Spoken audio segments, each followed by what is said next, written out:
என் பெயர் சூர்யா. நான் பழனியை சேர்ந்தவன். எங்க வீட்ல நான், அப்பா, அம்மா, தம்பி.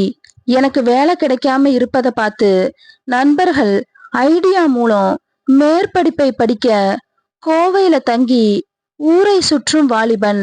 என் வாழ்வுல நடந்த உண்மை சம்பவம் குறித்து உங்ககிட்ட சொல்றேன்.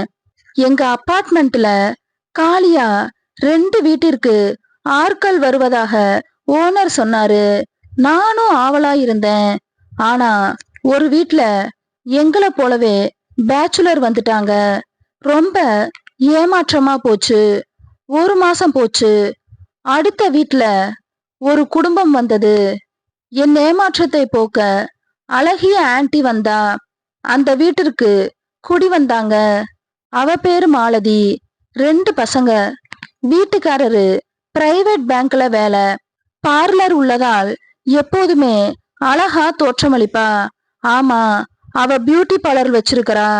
நாட்கள் செல்ல அவள் 2 மகன்களிடம் நட்பாய் பழக அவளுக்கு அது பிடிச்சு போச்சு.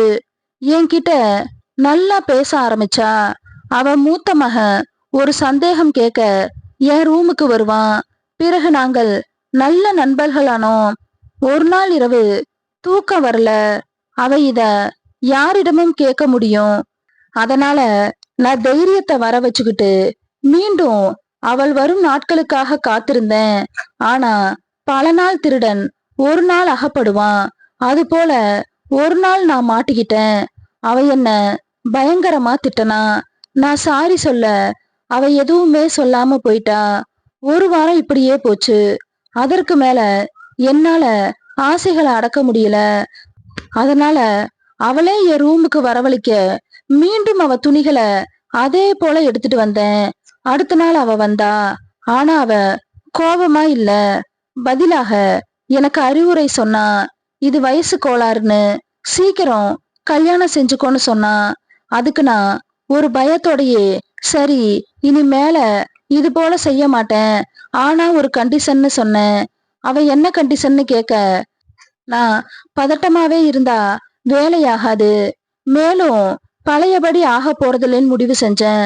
வந்தா மலை போனான்னு எண்ணி அவகிட்ட கேட்டேன். அவ முதல்ல மறுத்தா. பிறகு நான் கெஞ்சி கூத்தாடி ஒப்புக்க வச்சேன். பின் அவளுக்கு நம்பிக்கை அளிக்க அவளே வந்து என்ன பேசிவிட்டு போகுமாறு சொன்னேன். அவளும் சிறிய பயத்தோடையே வந்தா. அவ வீட்டுக்கு போய் கதவை தாள் போட்டுக்கிட்டா. பிறகு அவ பசங்களை காண செல்வது போல அவளை பார்க்க போவேன். அவங்க இல்லாத நேரம் பார்த்து காத்திருந்து பல வேலைகளை செஞ்சு வந்தேன். போக போக அவளும் அதை ரசிக்க ஆரம்பிச்சிட்டா. தக்க சமயம் வரும்னு நினைச்சேன். ஆனா காத்திருந்து காத்திருந்து காலங்கள் போனதடி பாடல் தோன்றுச்சு. அதுதான் மிச்சம். அதனால மாலையில அவ பசங்க கீழே ஓனரிடம் டியூஷன் போகும் நேரத்துல அவ வீட்டுக்கு போவேன். சமையல் அறைக்கு எனக்காக அவ காஃபி போட்டு கொடுப்பா. பிறகு எல்லாம் தொடச்சு சரி செஞ்சுக்கிட்டு நான் ஹால்ல அமர அவ காஃபியோட வந்தா. பாதி அருந்தும் போது அவளோட மகன் வந்தான். நான் நல்ல வேலைன்னு எண்ணி காஃபிய குடிச்சிட்டு என் ரூமுக்கு போயிட்டேன்.